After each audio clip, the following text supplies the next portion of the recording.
You can change the light mode on the app or on the device. On the app, you can turn it on, turn it off.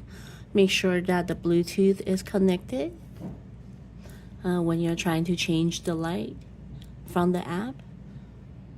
Now, once you turn it on, you can change to different light mode. And this is rainbow. On rainbow and reading mode, you could adjust the brightness, as you can see. The next one is fade.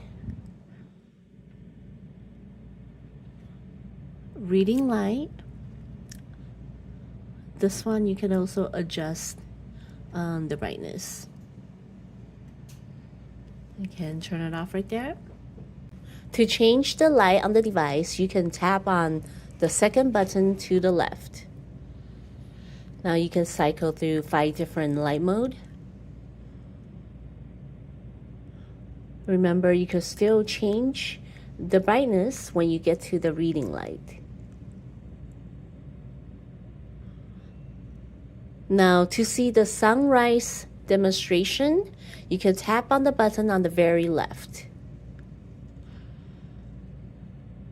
This demonstration will take about 30 seconds. Please remember, during the sunrise demo, other buttons will be deactivated.